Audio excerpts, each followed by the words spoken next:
All right.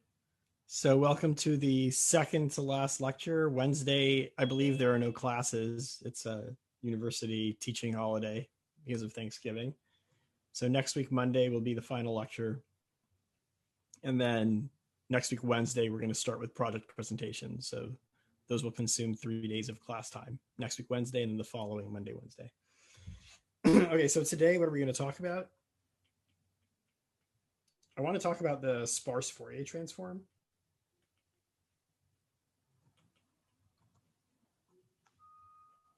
So the idea is we're given a signal, let's say query access.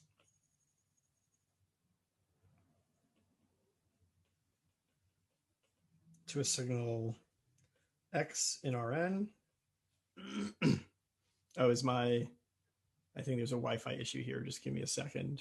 My iPad is not connected to a fast Wi-Fi network. Sorry, one second.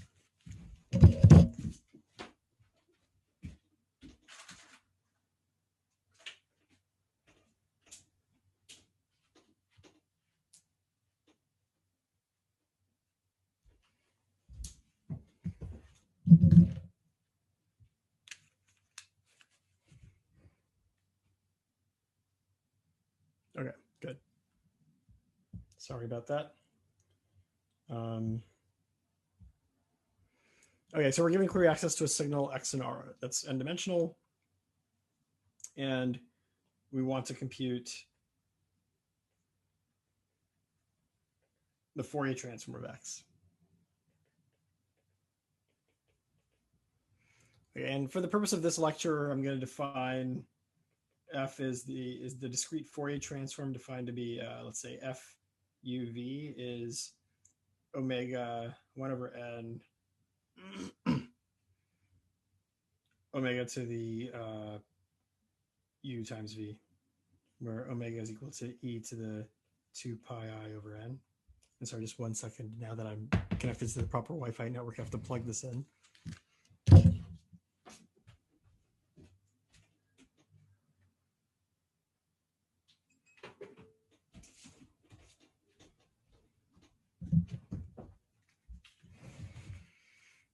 Okay, so maybe I should put a minus here to the minus uv, which implies that the inverse is just omega to the u times v. Okay. Now we know that, we want to be fast. We can achieve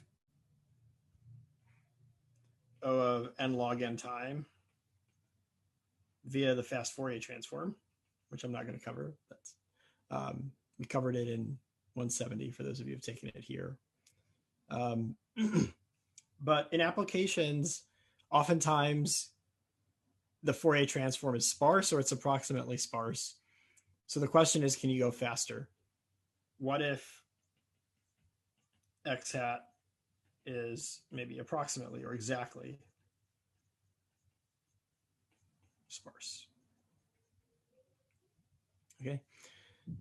And I don't know, the discrete Fourier transform comes up all over the place in signal processing. I'm not going to try and elaborate on all of them because, first of all, I'm not an expert in all of those sub areas, but I guess there are just too many. I think there's this list somewhere of kind of top 10 algorithms of maybe it was the 20th century, and the FFT is up there because it's so widely used. One that I know a little bit about is like applications to image compression. So you've seen in the lecture notes, hopefully, the picture of me drinking from a baby bottle. And you can see that if you took the 2D Haar wavelet transform of that image, it became approximately sparse. The image almost became completely black. So natural images are approximately sparse in the 2D Haar wavelet basis. And in fact, I think my understanding is that's the basis for JPEG 2000. So JPEG, there's not just one JPEG standard. There's been some iteration. So I think JPEG 2000 uses hard wavelets to compress. I mean, the idea is, so why can you compress if it's approximately sparse, if the image is approximately black? Well, things that are close enough to being black, the RGBs close enough to 000, you actually just zero out. And then you only store the locations and the magnitudes of the non-zeros, or of the things that are far enough away from being zero. So that's the source of compression. Why is the FFT, or why is the DFT related to compression? Also for image compression, not JPEG 2000, but the original JPEG, which is from the 90s, which I think is the more popular standard. Like if you open a JPEG, it's probably using the original JPEG standard. So if you were to take an image and do a 2D DFT to it, you would actually probably not get something sparse. That's my understanding. But if you look very locally at the image, like let's say you only look at 8x8 blocks, the original JPEG standard actually does exactly that. It looks at 8x8 blocks. Then imagine of pixels. Imagine that the block you're focused on, well, okay, if it's an 8x8 block of pixels, then for, I guess, many natural images, it's all part of the same object. Like imagine that you have a picture again of me, maybe with slightly longer hair, drinking my baby bottle again. If you were to zoom in on like my hair and look at an 8x8 block there, it sort of just looks the same everywhere. And it looks sort of like periodic, right? Like I have a hair here, then some amount of space to the right of it, I have another hair sticking up, and then to the, and they're all the same color. So locally, it just looks like this periodic pattern. And kind of that periodicity is why locally you expect to have a dominant frequency. So that's the basis of JPEG compression, is you basically they don't take the DFT, they take the discrete cosine transform. So instead of writing your signal as a linear combination of complex exponentials, they write it as a linear combination of cosines. But a cosine, of course, is just the sum of two complex exponentials divided by 2, I guess, right? So, I mean, in fact, there's a relationship between the discrete cosine transform and the discrete Fourier transform. I think you can compute the DCT by artificially blowing up your signal by a factor of 2 or 4 or something like that, and then computing the DFT of that signal. That will give you the DCT. So in any case, bottom line, image compression, like JPEG, that's exactly what it does. It breaks up your image into these 8x8 blocks. It computes the DCT of each block. And then that's, for most natural images, that's approximately sparse. And then it truncates all frequencies that have small magnitude. Okay, that have a small amount of mass on that frequency. So that's why it's lossy, because of that truncation. And similarly with the wavelet transform, that's how you would make it lossy and save even more in compression. You would truncate things that have low RGB values after you do the wavelet transform. So does that make sense? At least, some intuitive sense for why DFTs or DCTs are useful for image compression. Actually, just to make sure, people are hearing me, right? This is my mic is on. Okay, great. Yeah. Okay. Yeah. Okay, good. So, right. I mean, and it's not just image compression. It's also like, I believe the MPEG standard also uses the DCT. Audio compression. There's also audio compression standards that are based on doing DFTs.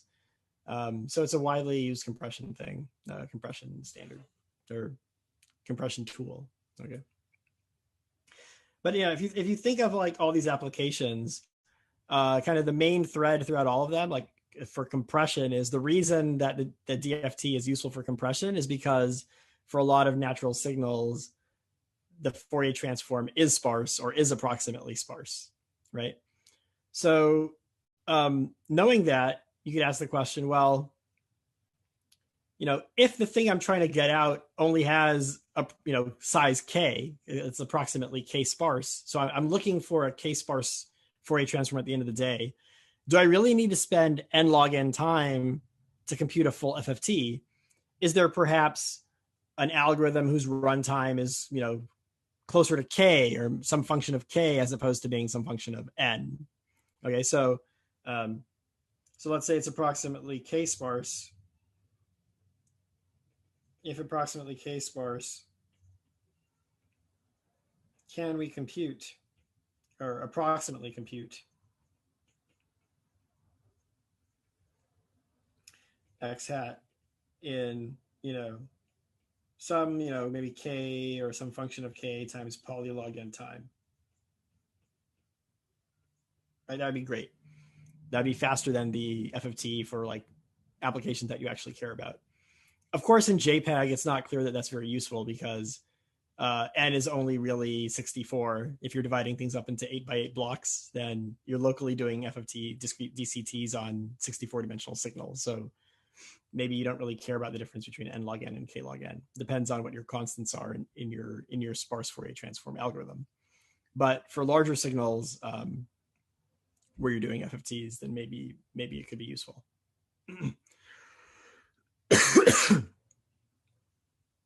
Okay, so the answer is yes. And kind of there's been a lot of work. I'll put the references in the lecture notes, but kind of for a while, the best known algorithm was due to Gilbert, Muthukrishnan, and Strauss in 2005. And they got something like k times log to the fourth of n time to do a sparse Fourier transform.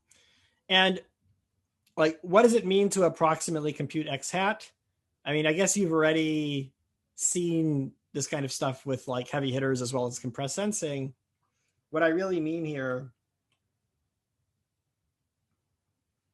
approximately compute x hat really means I want some x tilde such that x hat minus x tilde. So x tilde is the thing that approximates x tilde is the thing that approximates the Fourier transform. Let's say in some norm, maybe L2 norm is at most some constant times x hat tail k. So a very standard kind of compressed sensing guarantee. Or, you could also ask, other norms, like for example, x hat minus x tilde L2 norm is at most O of like 1 over root k times x tail k, x hat tail k. Right? This would be like kind of a base L2 L1, like a basis pursuit kind of guarantee, which we talked about over the last few lectures.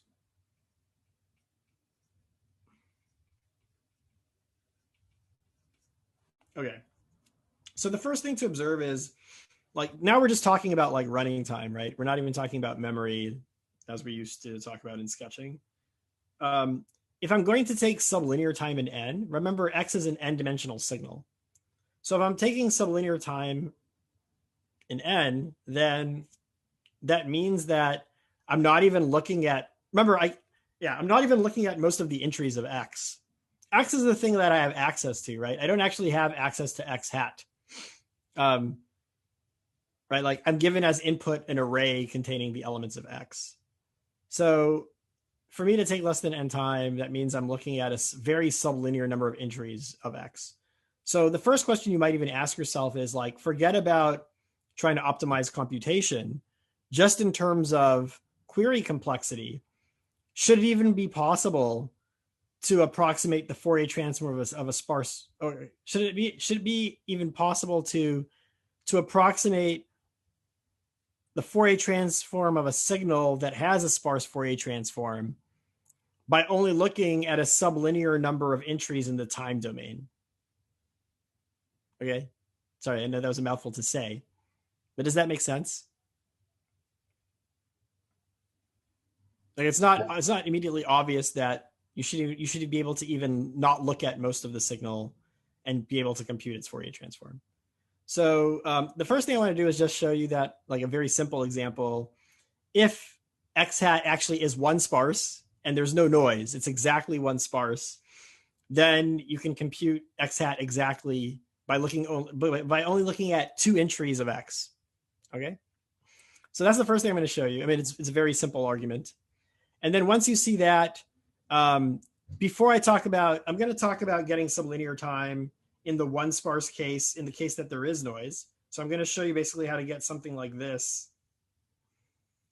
So even when there's noise, you can get some kind of guarantee. And I'll show you that when k equals 1. I don't think I'll have time to talk about larger k. Maybe I'll say something very brief about it. But before I show you that, I want to show you at least that how to get, I'm going to show you that by looking at something like k polylog entries, this is possible. And I'm going to show it to you by basically showing you that the inverse Fourier transform satisfies the restricted isometry property. Well, if you sample rows randomly from the inverse Fourier transform, I'm going to show you that that gives you RIP, which is something that we used before to basically analyze FastJL. But that means that, like, so you have x hat, right, which you know is approximately sparse. It's sparse plus noise, k sparse plus noise.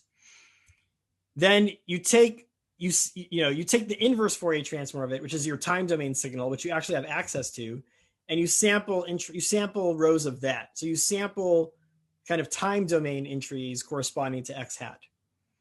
And if I can show you that the sampling matrix times the inverse Fourier transform with high probability satisfies RIP, then what that means is, given the measurements, which is samples from the time domain, you can approximately recover in an L2L1 sense the sparse vector, or the approximately sparse vector, which for us is x hat.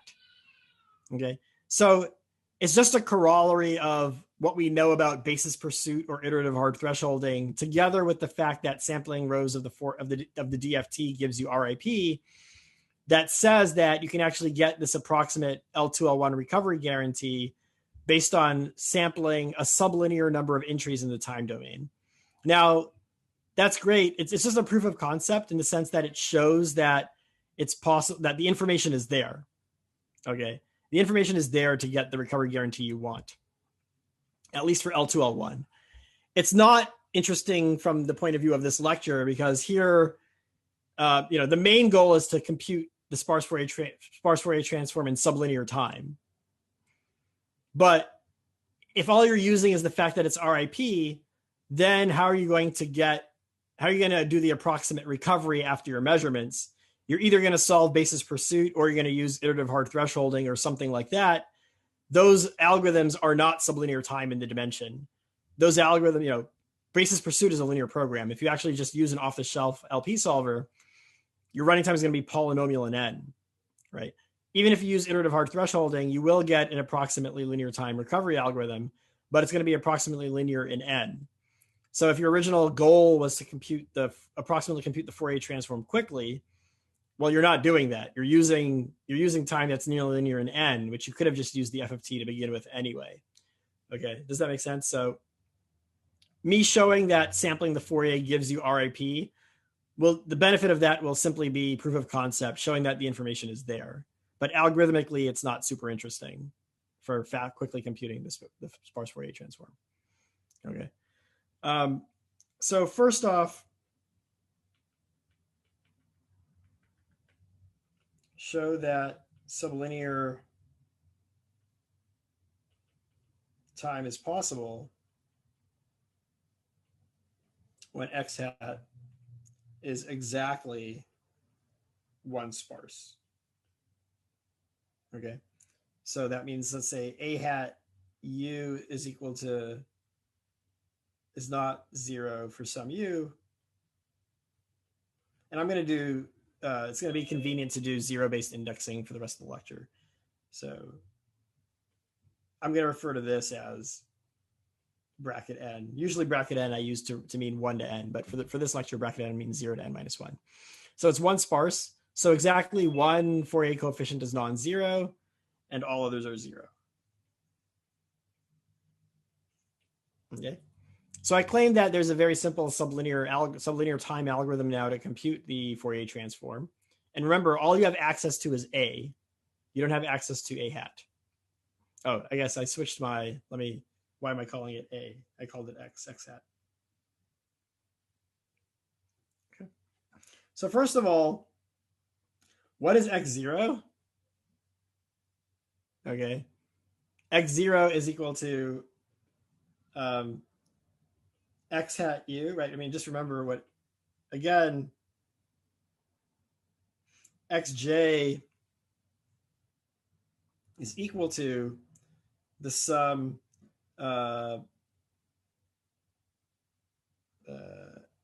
little a goes from 0 to n minus 1 of omega. Oh, let me write it like this: x hat a times omega to the a times j, right? So if j is equal to 0, then omega to the a times j is 1. So this implies that x0 is just equal to um, x hat u, right? Because x hat u is the only non-zero Fourier coefficient. And meanwhile, okay, and it also implies that, and also x1 is equal to what? X1 is going to be equal to um, x hat u times omega to the u. So we're basically done. You just have to look at the first two entries of x. The first one will tell you the value of the Fourier coefficient, and if you take the second one and divide, if you take x1 and divide by x0, you get omega to the u. So then now you can solve for u.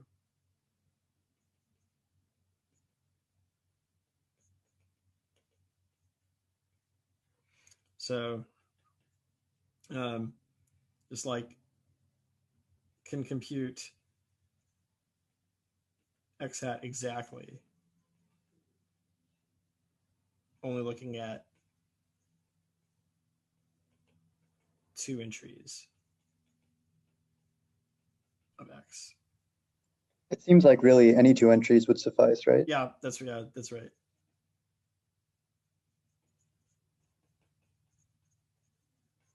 Okay, but this scheme is not that robust to noise. Okay, so if all you know is that x hat is approximately one sparse, then this isn't going to work.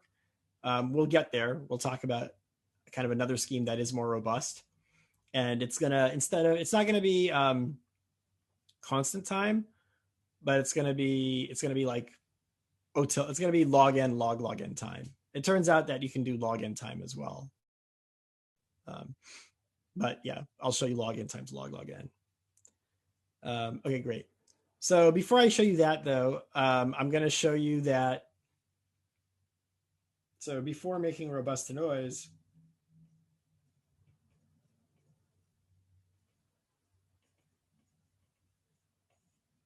we'll show that kind of sampling times, I think you need to, sampling times Fourier transform, inverse Fourier transform. And I think you need to also divide by root m. Satisfies RIP with good probability. Where here S is going to be this matrix. It's going to be n by n. It's diagonal, and the diagonals are eta 1 up to eta n. Everything else is 0, where eta j is equal to 1 with probability, I guess, m over n, and 0 otherwise. It's meaning like and they're independent. So it means that you sample m entries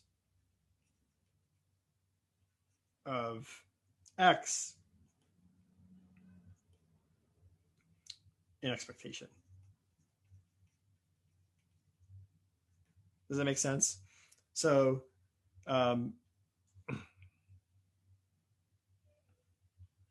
kind of previous analyses in this course, like basis pursuit, says if 1 over root m s f inverse is RIP, then can approximately recover x hat given 1 over root m s f inverse x hat. But of course, this part here is just like sampling random entries of x, right? F inverse x hat is x. So S times that is just sampling random entries. So that would show that from a sublinear number of samples, there's enough information there to be able to do approximate recovery. Okay. So good. Now let's try to show, let's try to prove this. Okay, that it satisfies RIP. So claim m being O of k times some polylog n suffices to get RIP with good probability. And the first paper to show this was by Candace and Tao, I think in 2004. The proof that I'm going to show you today is Rudelson inversion in 2008. And it's been improved since then, but I personally find the Rudelson version proof to be the cleanest, even though it's been subsumed by stronger bounds. Stronger in the sense that people have been trying to chip away at the log factors. I think the fewest number of log factors now is something like 2 or 3. And I think Rudelson inversion maybe give 4. I mean, it's not super important, so I don't really remember, but maybe we'll see it as we go through the proof.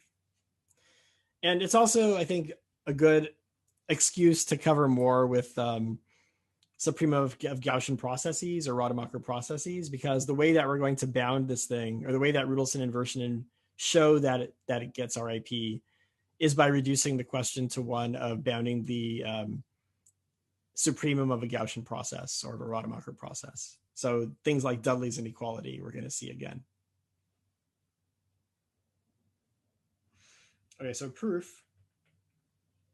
Let kind of VS denote, or actually I'm using S already.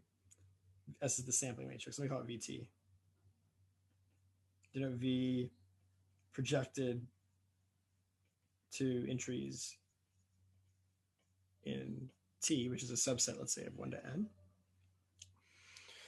So what's the thing that I would like to bound? Well, if I could bound this, I'd be happy. The expectation over etas, the sampling, of the supremum over T having size k, of the operator norm of identity, the identity matrix on T, minus 1 over m times the sum j goes from 1 to n of xj. Okay, so let me write what this means. xjt transpose. So here I'm doing conjugate transpose because I have a complex matrix. And this is operator norm. So here I'm imagining that F, I'm going to write F as being this matrix. Or it could be F, it could be F inverse. It doesn't really matter. I just want a matrix so here I'm talking about F inverse, but in general, I'm happy to have any matrix M such that M conjugate transpose M is equal to n times the identity. So it's a scaling of an orthogonal matrix. And at the same time, all the entries of M should be bounded by a constant in magnitude, right? Which is true because all the entries in F inverse are powers of omega. All of them have complex magnitude exactly 1, right? So an example of an orthogonal matrix that doesn't satisfy this property is the identity matrix, because if you scaled it such that M transpose M is n times the identity, then the scaling would be, you would scale up the identity matrix by a root n factor. And then if you did that, the entries of the identity are not all bounded by a constant in magnitude. Some of the entries are, the diagonal entries are as big as root n in magnitude, right? So it's not, you couldn't apply this argument to those. So here, the only thing I'm going to use about this is that it's so-called a bounded orthonormal system.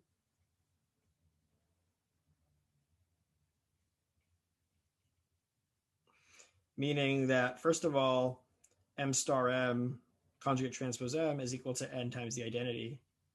And then second of all, for all ij, mij is like a constant.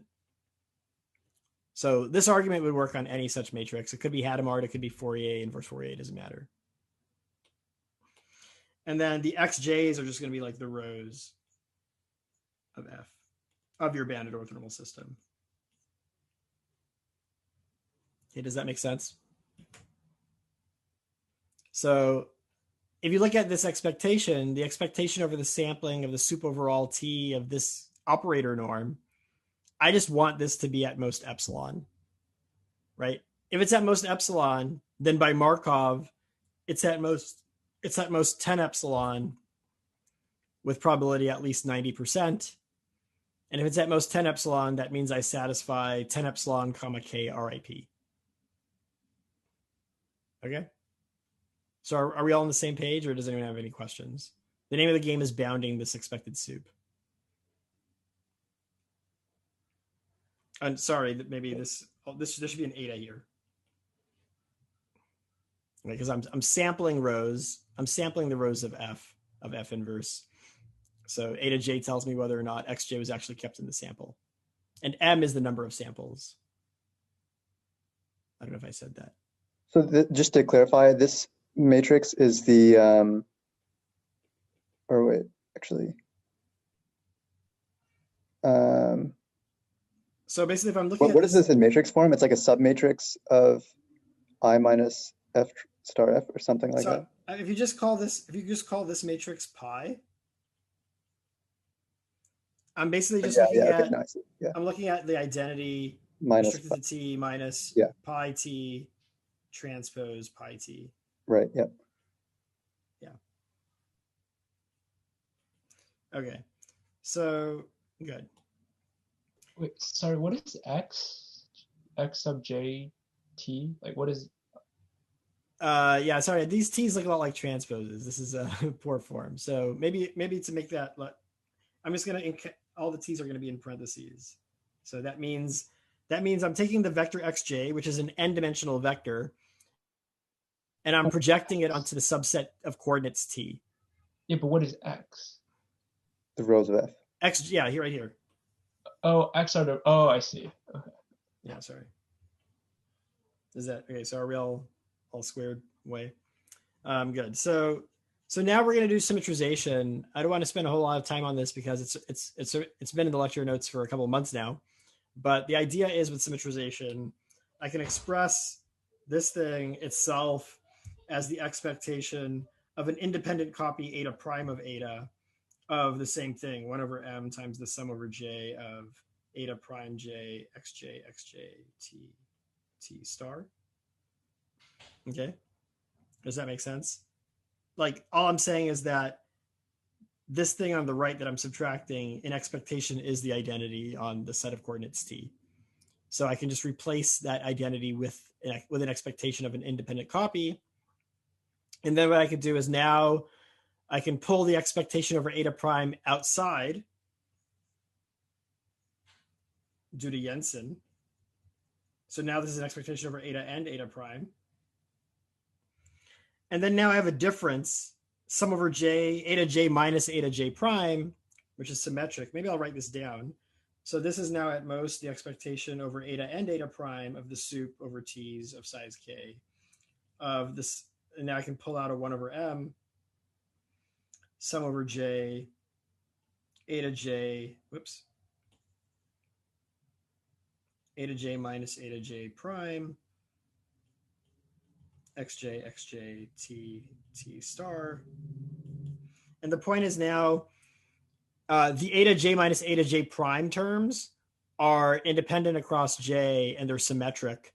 So if I just multiply them each by some random sign sigma, it's equal in distribution. So now this is the same as the expectation over eta, eta prime, and sigma. And then now what I can do is I can just do triangle inequality. Okay, I can separate the eta j from the eta j prime and do triangle inequality. And now this is at most 2 over m times the expectation over eta n sigma of sum over j of eta j, sigma j, eta j, xj t, xj t star. Okay. I'm confused where sigma is coming from. How are you able to just insert that in there? Because if I look at the summands in that sum over j, the summands are independent of each other, right? And each summand is a symmetric random variable, right? Like if, for example, if I take a Gaussian, okay, and then take, for example, take a random variable g, which is just a Gaussian, and then consider another random variable, which is g times sigma, where sigma is now a random plus minus 1. These two things are equal in distribution, right? Because the Gaussian is symmetric. Okay. So I'm just saying that the summands there are symmetric random variables because eta j and eta j prime are independent copies from the same distribution. So likely to be positive or negative, their differences. Right. Like if you look at like eta j minus eta j prime being alpha, that's some event in your probability space. Then what about it being minus alpha? Well, if eta j and eta j prime had just switched places in terms of what they equaled, it would have been minus alpha, and that should be equally likely because they're the same distribution. So these are so every summand is symmetric. So if you multiply it by a random sign, you haven't changed the distribution at all. Okay. Yeah. So this insertion, it's a very useful technique to know. This insertion of sigma is called. I mean, this whole technique is called basically symmetrization, which is, you can use it to prove a lot of different concentration inequalities, because you take some arbitrary thing. Usually it's like a sum of random variables, the deviation from the mean. You do this kind of trickery. You artificially insert a random sign into the middle of things. And then all of a sudden now you can condition on the etas and then apply concentration over the randomness of sigma. And for example, like let's say that this was not matrices, but xj star is a matrix. But let's say that things were simple and we just had vectors. If you fix the randomness of eta, you condition on eta, and then you consider the randomness over sigma, you can apply Khinchin's inequality to say that this thing is concentrated, right? Khinchin's inequality says the probability that sigma dotted with a fixed vector deviates is bounded. And the boundedness depends on some kind of variance term, which depends on the L2 squared of that vector. Okay, the L2 squared here will depend on the etas, which is random. So it'll be, like what you get out of your tail bound is itself random. But then if you take the expectation over that, then you get something nice. Okay, so you can use this kind of argument, for example, to prove even the Chernoff bound or Bernstein's inequality. Basically, you artificially insert sigmas. You condition on the other things, and then you take the moment over sigma, and you get something nice via Khinchin, and then you continue. Actually, there's this kind of proof style is already in the lecture notes in the probability review. If you look under Bernstein's inequality, the proof there uses symmetrization. Okay. So let's get back to where we were. So basically, we've reduced our original thing that we wanted to bound into some kind of symmetrized version. And then now just remember, like, what is the operator norm, right? Just by and this is a symmetric matrix. So by definition, the operator norm of a symmetric matrix is equal to the sup over x of unit norm of x transpose mx, right? That's just the linear algebra fact. So, and sorry, I should say, I erased it, but there's a sup over, so this is the expectation over eta and sigma of the sup over t of size k. Okay, so let's look at this thing. So we have the 2 over m times the expectation over eta and sigma. I'm going to write it as follows. I'm going to write it as, let's first take the expectation over eta. and then put the expectation over sigma inside. Think of it like that. Of the sup over T of size K of the sum J, let's call it J in omega of sigma J xjt star, where like here omega is just the set of all j such that eta j is 1. Okay, and now we just use use the definition of operator norm, or the fact that operator norm is the supremum over here, and let's define B2nk is like the set of all x such that x is the set of all x in Rn that have unit norm that are k-sparse, such that first of all the L2 norm is 1 and the support size of x is at most k. So I can write this now as 2 over m times the expectation over eta, which determines omega, of the expectation over sigma of the sup over all x in B2nk of the sum over j in omega sigma j xj dotted with x squared. Okay, I don't need to write xt or anything because x is k-sparse, so only the entries of xj corresponding to the sparsity of x participate in that dot product. Okay, so lo and behold, like this is like if you look at the stuff that's inside of the bracket, so basically now inside of these red brackets, eta is some fixed thing, right? You've conditioned on eta because the expectation over eta is outside. In other words, omega is some fixed set. This is a Rademacher process, right? This is exactly what we've seen before, the supremum of a Rademacher process. Okay, so we can use, for example, Dudley's inequality. Okay, so this thing is bounded by up to a constant 2 over m. Oh, since I said it's over, there's a constant there, I can just say 1 over m. 1 over m times the expectation over eta of the integral from 0 to infinity of square root log of the covering number of B2nk of some kind of weird distance function that I'm not going to write down, right? Of u du, right? The weird distance function is because, like, let's call this distance function rho, just to be concrete. Like basically, rho of xy is defined to be the sum over all j and omega of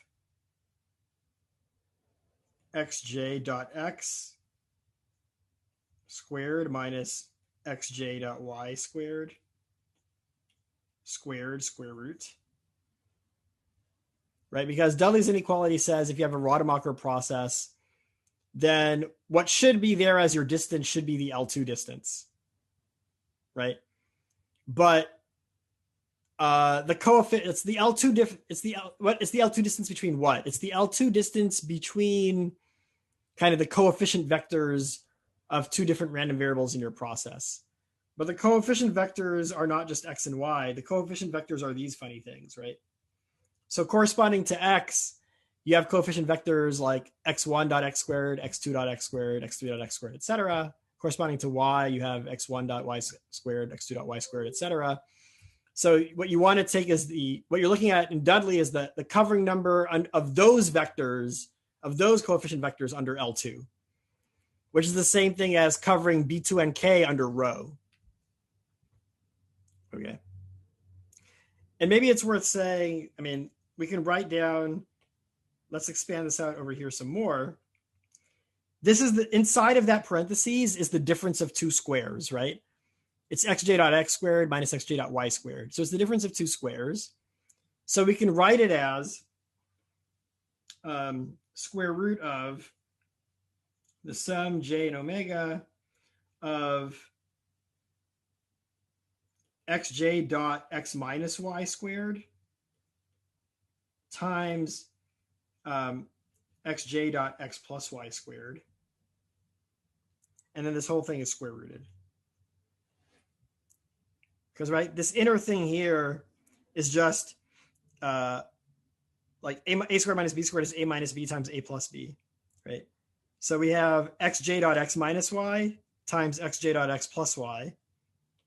But then we have a squared out here. So they both get squared.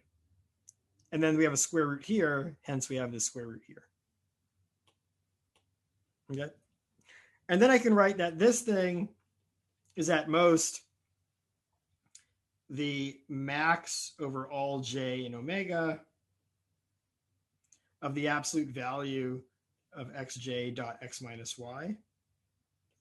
That looks like some kind of distance, right? Like if x equals y, this thing is 0. If x and y are far apart with respect to dot products with xj, then maybe that will be large. So I'm going to call this thing is going to be the star norm between x and y, so x minus y star.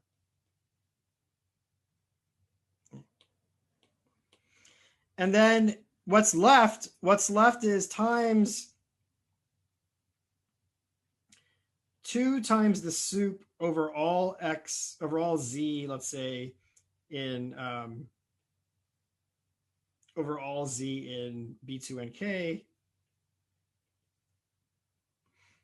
of the sum over j and omega of xj dot z squared times square root to the square root. So that's just by triangle inequality.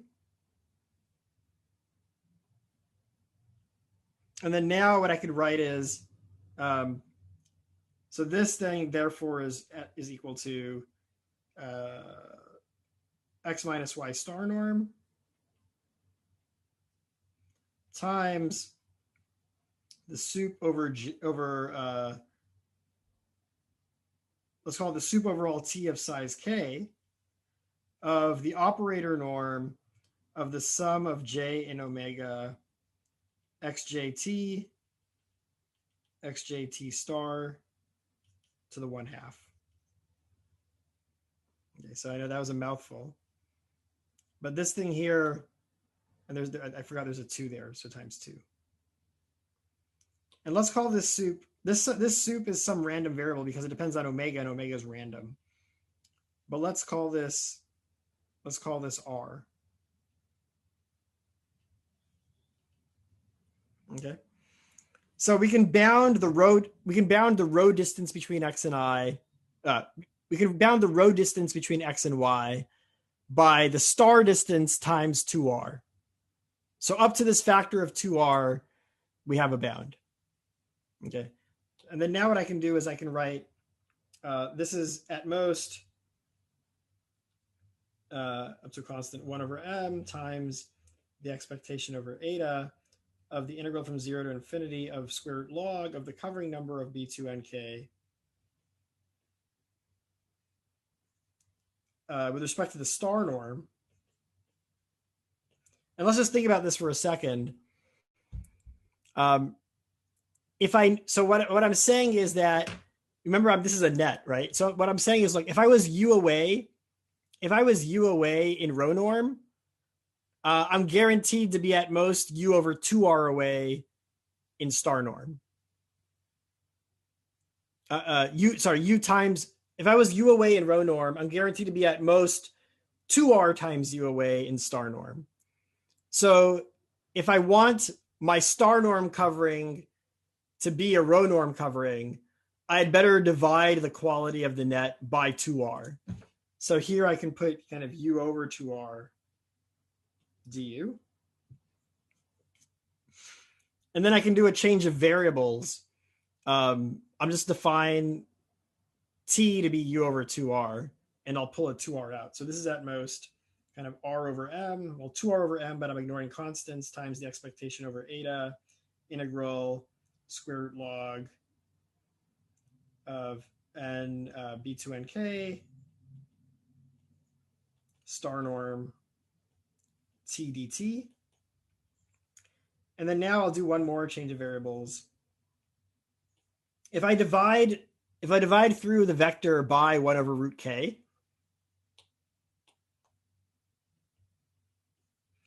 then the t I need to cover it is t over root k. And then now I can do another change of variables again to pull the root k out.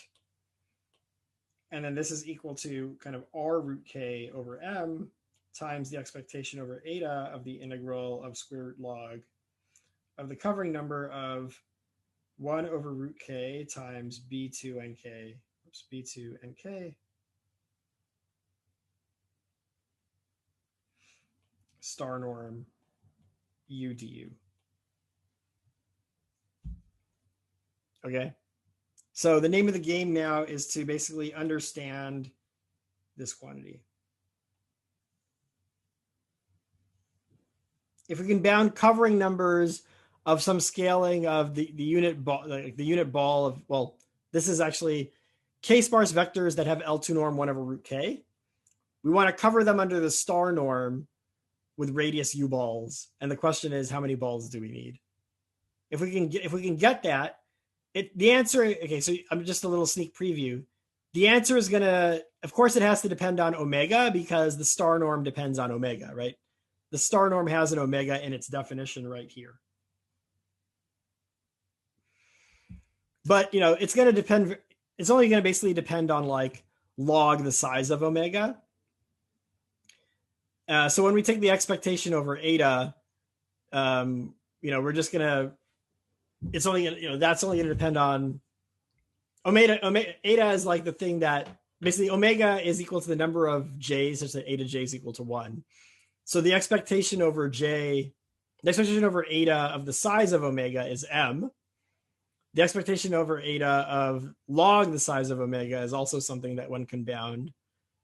So at the end of the day, we're going to get some bound in terms of k and m, and then we can set m appropriately to make this thing be less than epsilon. Okay, so I want to say just a little bit maybe about where to go from here. And then I'll defer like all details of calculations to putting them in the notes. But I do think, I'm showing this example because I think it's a useful example for you to see, again, an application of suprema of Rademacher or Gaussian processes. And this is an example where the problem formulation has nothing to do with Rademachers at all or Gaussians at all. You just kind of artificially insert Rademachers into the picture just so that you can use tools from that literature, like use Dudley's inequality, for example. Okay. So are there any questions about kind of where we are and like what needs to be done? Of course, I haven't shown you how to do what needs to be done, but any questions about that?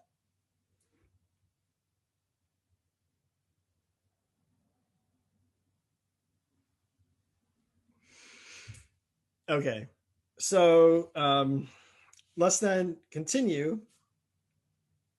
So what I said was kind of our original error thing is at most r root k over m times the expectation over eta times of the integral of square root log covering number of b2 and 1 over root k b2 nk star norm u du, where the star norm between x and y is defined to be the max over j and omega of xj dotted with x minus y. And r is defined to be the supremum over all t of size k of the sum j in omega of xjt xjt star to the 1/2. By the way, I think last time I showed you the square root trick?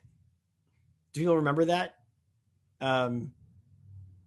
That was, maybe it was like the time before last. It was when I was wrapping up the proof of KMR, bounding the supremum of some degree 2 process involving matrices, right? If you remember there, I had some error term. I had the left-hand side, and I bounded it eventually in terms of its own square root. Does that sound familiar? And then I solved a quadratic equation, and that gave us a bound on the expected soup. Does that sound familiar to anyone? I hope it does. I think so. Okay. So just a little sneak preview. I just want to point out that, you should be reminded of this now, because at the end of the day, we're going to end up bounding, right? What was the original thing that we're trying to bound? The original thing that we're trying to bound is this. The expectation over eta of the soup over T of this thing. Right? That's what we're trying to bound.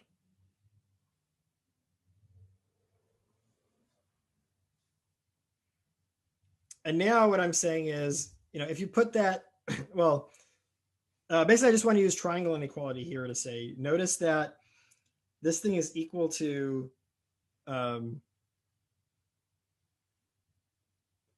soup over T and K. Well, let me write it like this. It's equal to, let me multiply by root m and divide by root m. So root m times that soup times the sum over j and omega of 1 over m. Sorry, let me do this. 1 over m times the sum over j and omega of xjt star 1/2. And then here what I'm going to do is I'm going to, inside of this operator norm, let me just like add the identity t and subtract it.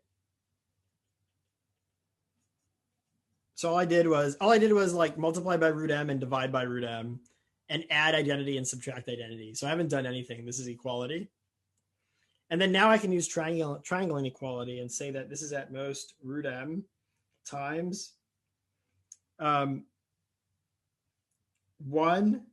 plus the soup over T of size k of the operator norm of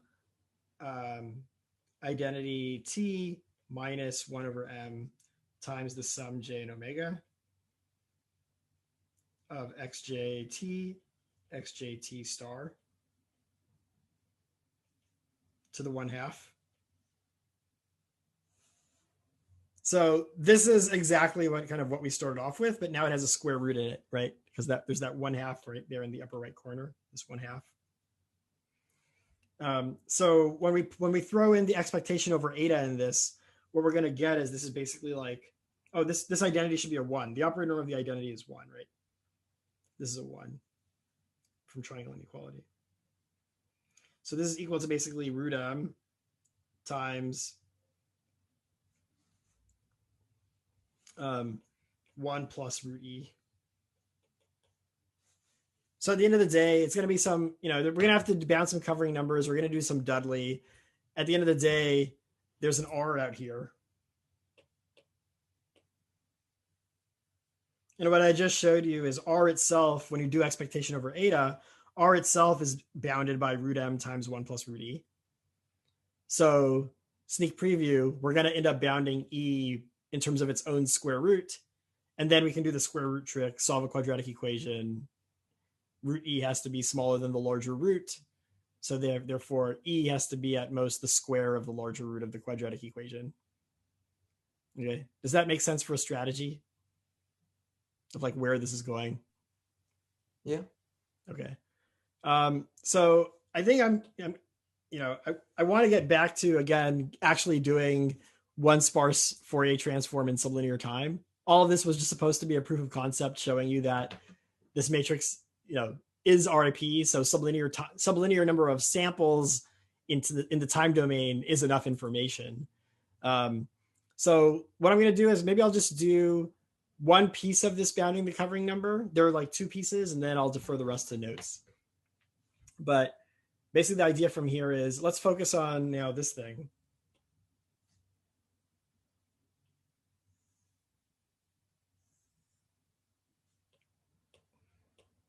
I guess I didn't keep track of my integrands. You have to keep track of them as you're doing. I mean, it's from 0 to infinity, but the point is, at some point, once u is large enough, like once u is the radius of the set, then the covering number is 1. You only need a single ball to cover everything with radius u.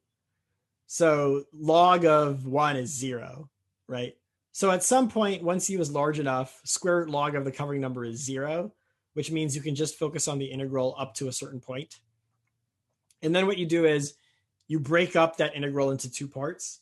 So you write that this is equal to like the integral from 0 to some u star of that thing plus the integral from u star to like the rest of that thing. And then you bound these in two different ways. So for small u, what you do is a volumetric argument.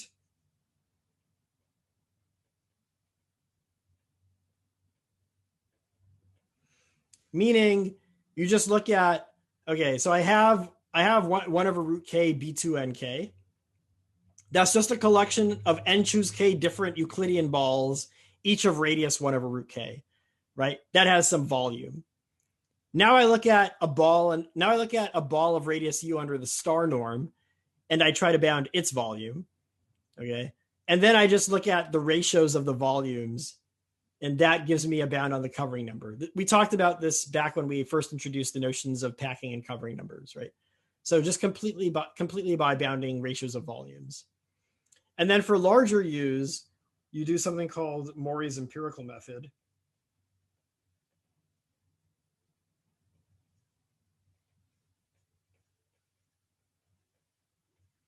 Okay, and how does that go? So let me just focus on this part.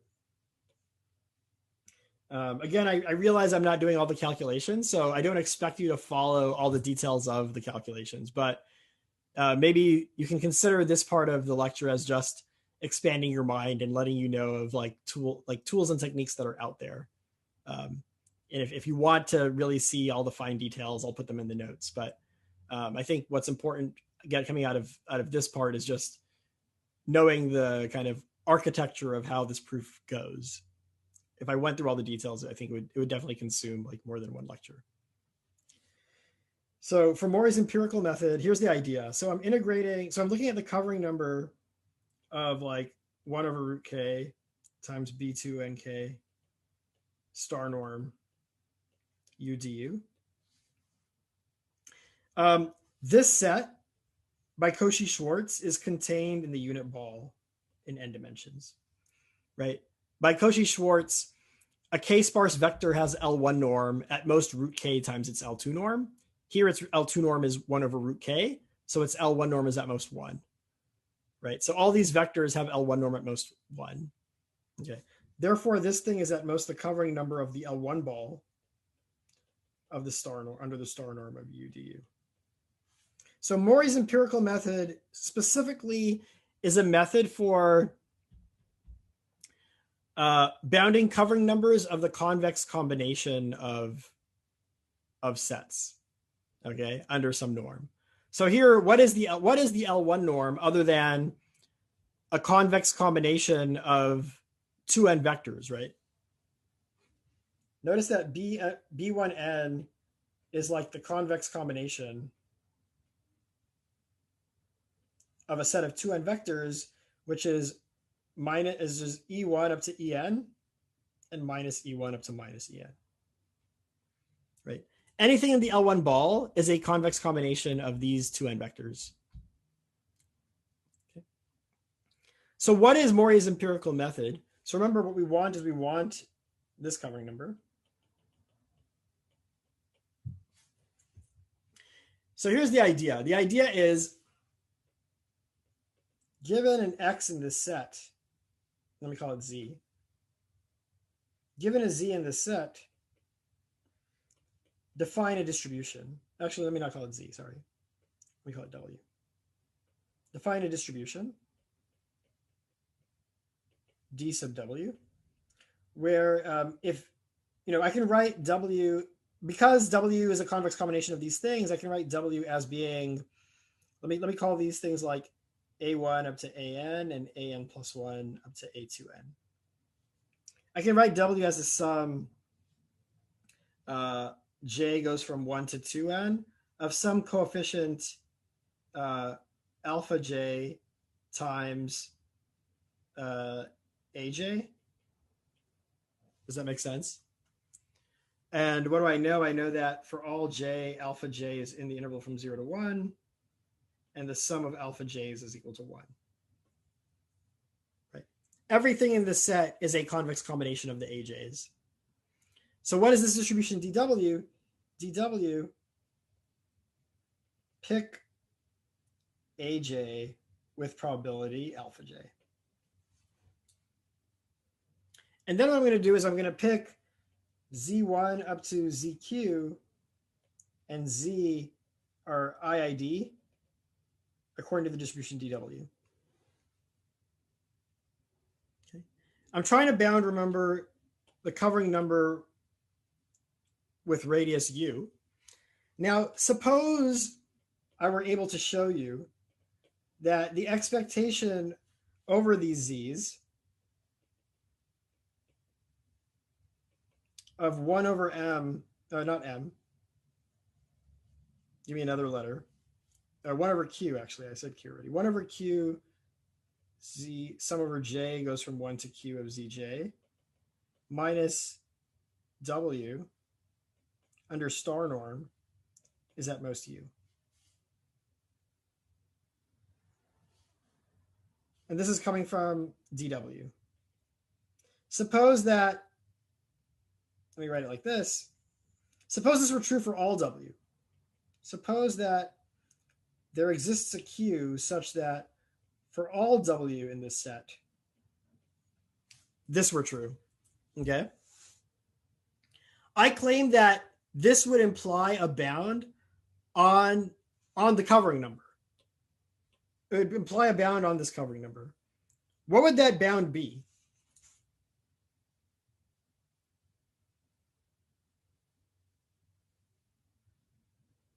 Any takers? Any guesses?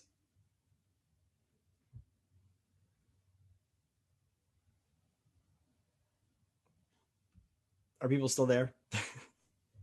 Yeah, I actually had a question. Oh, yeah. The way you've defined B1 to the n up top, if it's a convex combination of these vectors, isn't it a polytope rather than a ball? Is that what you intended? It's a ball under the, well, okay. It's the L, it is a ball. It's the unit ball under the L1 norm. Oh, okay. Remember that symmetric convex bodies and norms are the same thing. Okay. So like a symmetric convex polytope is a norm. Right. Mm-hmm. So, I mean, this is just the L1 ball. B1n is by definition the L1 ball. And I'm saying that the L1 ball is a convex combination of 2n vectors. Right. Okay. Yeah, I see. I was thinking of the L2. Okay. Thanks. No problem.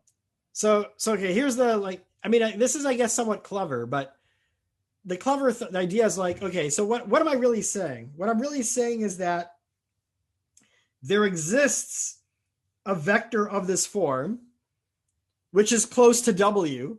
It's U close to W under the star norm. How many vectors of this form are there? There are at most, well, they're exactly equal to, actually.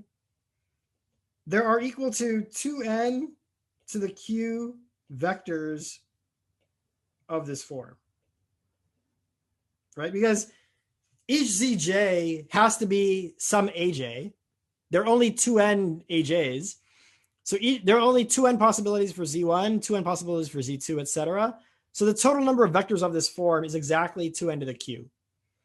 So if in expectation, a random vector of this form is close to W, then there must be, if that's true in expectation, it's true on average, there must be a vector of this form that's at least as close as the average closeness, right? This is basically like the probabilistic method. There must exist a vector of this form that is u close to w under the star norm. So my net is simply going to be all vectors of this form. So I have a net of size 2n to the q.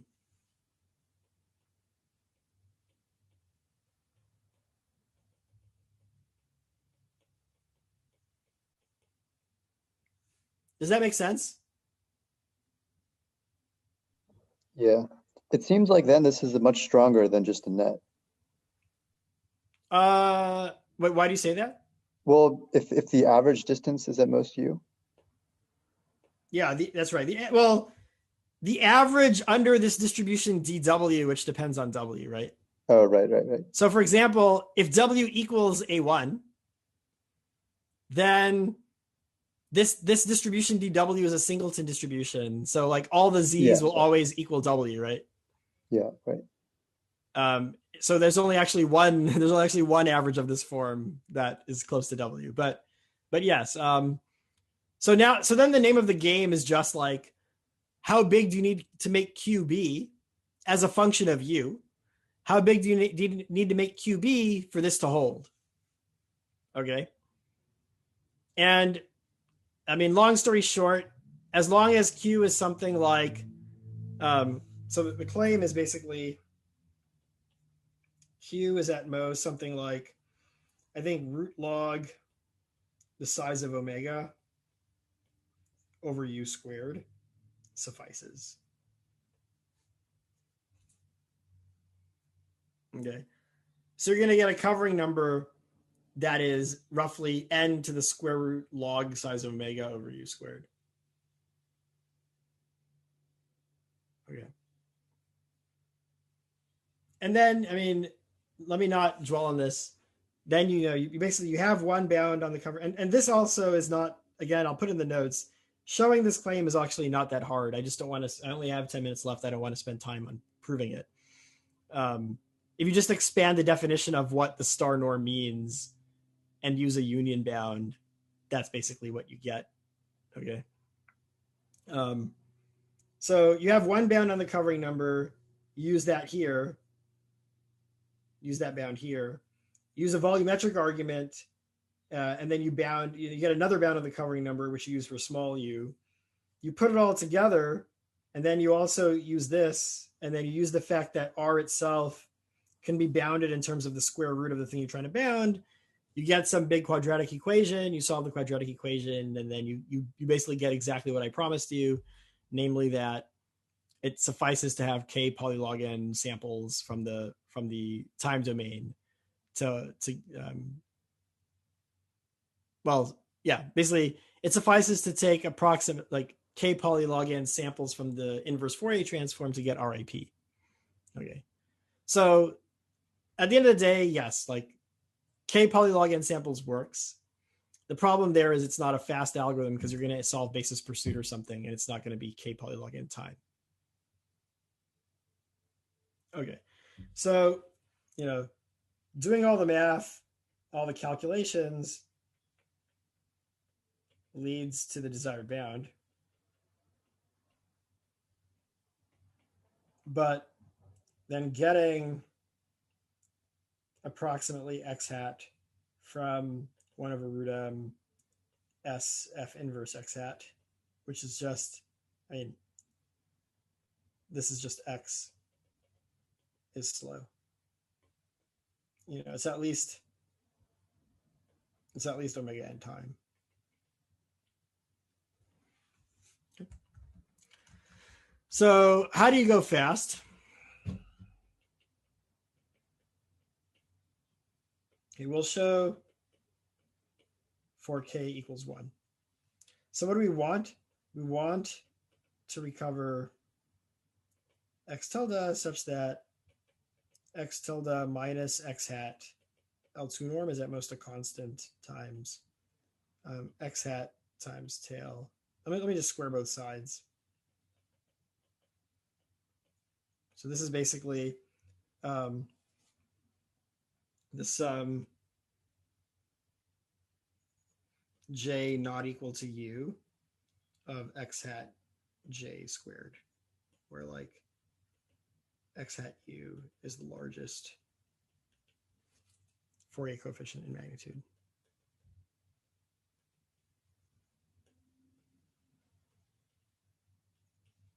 Okay. Okay, good. So we already saw that if it was exactly one sparse, there was like a solution that only looked at 2 entries of x.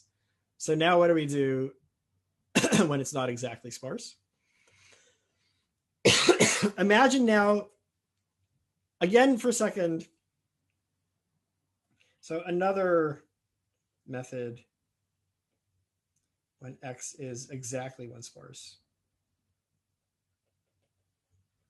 And this method is going to be something that's going to be easier to modify to handle noise. So let's look at x0 minus xn over 2 versus x0 plus xn over 2. And let's ask ourselves, like, which of these is larger? And I mean, it's going to, of course, the answer is going to depend on something, but like what information do we get if this is larger versus if this is larger amongst these two quantities? Okay. So what do we know? So I'm saying look at x0 minus xn over 2 versus x0 minus plus xn over 2. So we know that x0 is equal to xu hat, right? We already said that before. What is xn over 2? Xn over 2 is equal to xu hat times omega to the un over 2. So u I can write as 2v plus b, where b is either it's either 0 or 1. Basically, whether or not u is odd or even, b will either be, if it's even, b will be 0. If it's odd, b will be 1. So I can write this as xu hat times omega to the 2v plus b n over 2, which is equal to xu hat times omega to the vn times omega to the bn over 2. What's omega to the vn? It's 1, right? 1. Omega is an nth root of unity, right? Just remember, omega is equal to e to the 2 pi I over n. So it's an nth root of unity. So omega to the vn is equal to omega to the n to the v, which is 1 to the v, which is 1. So this is 1. And what about this thing? B is either 0 or 1. If b is 0, this is equal to omega to the 0, which is 1. If b is 1, this is e to the pi I over n, which is equal to minus 1. So this is either equal to 1 if b is 0 or minus 1 if b is equal to 1. So basically, this is bigger if, okay, so let's just think about this for a second. Oh, and I just realized this was a little confusing. This is equal to x n over 2 with entry. This is equal to x n over 2 with entry. Okay. So great. So basically this thing here is like it's plus or minus xu hat. And it's going to be plus xu hat. It's going to be plus xu hat if if u is even. So this is going to be bigger. This thing is bigger if u is even. This is bigger if u is odd. And I mean, not just bigger, but like one of these two things is going to be 0. And one of these things is going to be twice xu hat, right? Okay. Does this make sense? Okay. So by just looking at these two, we learn one bit of u. Now, how do we learn another bit of u? So basically, u is some log n bit number. And we just said we can learn this number, can learn by comparing x0 with xn over 2.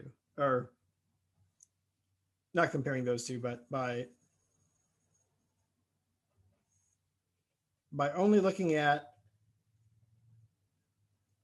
two entries of x. Namely, x again, you're gonna look at x0 and xn over 2, and you're gonna do this comparison in magnitudes between these two, between the sum and this difference. Okay, but then how do you learn like the next thing? Okay, so to learn the next bit, first of all, without loss of generality, u is even. Okay, and why is that the case? That's the case because if u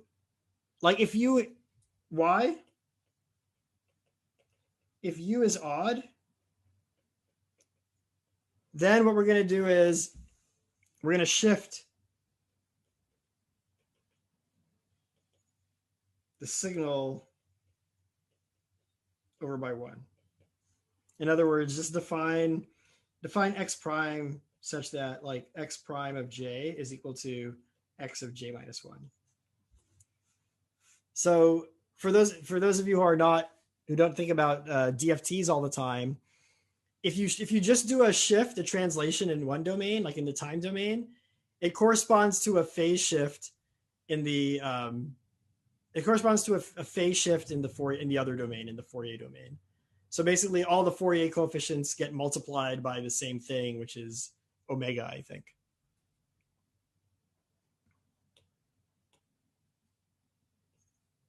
It just causes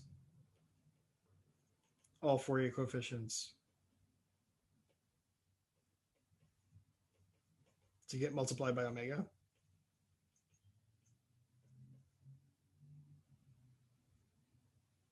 Okay. So what you could do is, like, from now on, like when you're trying to learn this next bit, what you do is every time you access, every time you say to yourself, like, I want to access some entry of x, I actually access the entry that's one off from that. So I've essentially shifted the vector by 1. Sorry. That's not what I meant to say. I'm trying to make u even. So actually what I should have said is the opposite thing. What I want to do is the following thing. I'll define xj prime to be xj times omega. So again, as I said, if you multiply by omega in one domain, you translate by 1 and you shift by 1 in the other domain. So since I multiplied by omega in the time domain, it causes all Fourier coefficients to get shifted by 1.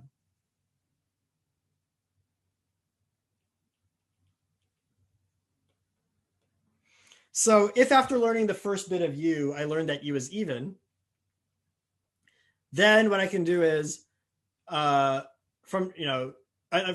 learn that u is even, I'm happy. If I learn that u is odd, from now on, whenever I want to access an entry of x, whatever I accessed, I then post multiply by omega, and that corresponds to a Fourier transform which is shifted by 1, which means if u used to be odd, now u is even. Okay, so without loss of generality, u is even. And then now what I can do is I can write, this implies that I can write u to be equal to, 4v plus b, where b is either 0 or 2. It's not 1 or 3 because I know that u is even. Okay, and then now what I do is I compare x0 minus xn over 4 versus x0 plus xn over 4. And it's again the same story. I can basically write exactly the same thing like this, but with a 4 instead of a 2. And what I'm going to get is one of them is going to double up and one of them is going to get zeroed out. Okay. And that, whether it's doubled up or zeroed out is going to tell me whether or not B is 0 or 2. In other words, I've just learned the next bit of U. And then again, to learn the next bit, I'm without loss of generality, I can assume that all the bits I've learned so far were 0. Again, by doing a phase shift in the time domain, which will shift things over in the Fourier domain by the appropriate amount to be guaranteed that, it's a multiple of 4 now. And then I can learn the next bit by comparing x0 with xn over 8. Okay. So this is with no noise, but does it make sense? Questions about this?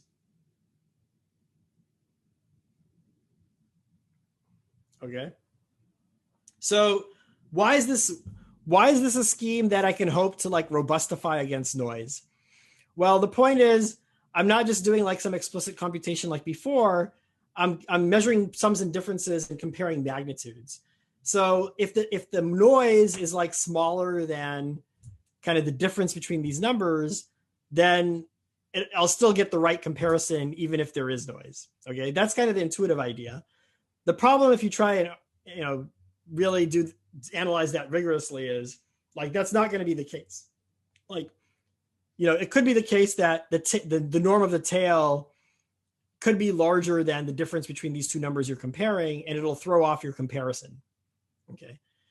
So instead what you do is you observe, well, for that to happen, there has to be a lot of noise on either x0 or on xn over 4, right? One of these has a lot of, basically the noise is contributing a lot to one of these terms. Okay. But that whatever noise, you can think of the tail of a vector as being the noise, right? So when I say noise, what I really mean is x hat is not just fully concentrated on U, but x hat has x hat U, but it also has plus some mass on other Fourier coefficients, which I'm calling noise. But I'm imagining that noise has small L2 norm. And I want to recover x hat up to some error, which is big O of 1 times that L2 norm. Okay. So what you can say is whatever noise there is in the Fourier domain also maps to noise in the original domain, in the time domain. But because the Fourier transform is an orthogonal matrix, there's some isometry of the noise. The noise is not going to get blown up arbitrarily in the time domain. So if you have bounded noise in the Fourier domain, you also have bounded noise in the time domain, which means that, that noise has to be spread across these n time domain coordinates. Okay. You can't just have noise everywhere of high magnitude. It has to be spread. It has to somehow be spread across these time domain coordinates. So the bad situation is that all the noise in the time domain is concentrated on either x0 or xn over 4 or both. If that happens, that's really going to mess up this comparison. So how do you fix that? You basically fix that by instead compare xr minus x n over 4 plus r versus xr plus x n over 4 plus r for a random r, for a uniformly random r, where n over 4 plus r, it's mod n, so you cycle around. And the point is, 0 versus n over 4 doesn't really matter. All that matters in that argument was that you were using two different points that were spaced apart by n over 4. So the point is, if you use a random two points that are spaced apart by n over 4, then kind of in expectation, the amount of noise you encounter on either of those coordinates for a random choice of r cannot be, the expectation is basically kind of what you would expect. It's kind of the total noise divided by n, because the noise has to get spread across these n coordinates. And since you're picking a random shift, the noise got randomly spread. Okay. And if you analyze that carefully, you can basically show that this works with good probability. And if you want to make it work with high probability, you repeat many times with independently chosen R, and then you take a majority vote to learn the bit. Since you need to learn log n bits, you should repeat something like log n times. Then by a turnoff, your failure probability will be 1 over poly log n. So by a union bound, you learn all log n bits with good probability. Okay. So again, I know, I mean, I'm over time, which is why I didn't write down calculations, but that's basically the whole idea, okay, is by doing this kind of comparison with a random shift, you can learn the bits one by one with good probability. There are log n bits you have to learn. Each one you repeat log n times to get concentration. So the total number of entries in X that you even need to look at is only something like log n times log n. And your runtime will also be O of log n times log n, which is very sublinear, right? And you still can handle noise. So any questions about like the ideas? I know that I didn't write enough of the math for you to have specific line by line calculation questions, but I hope I at least conveyed enough of the ideas that you understand what's going on and like kind of what the strategy is.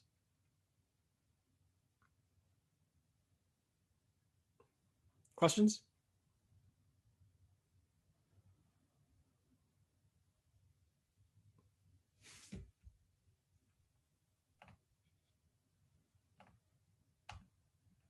Okay. So if there are no questions, then have a good Thanksgiving break. How do I? Thanks, Professor. No problem. You too.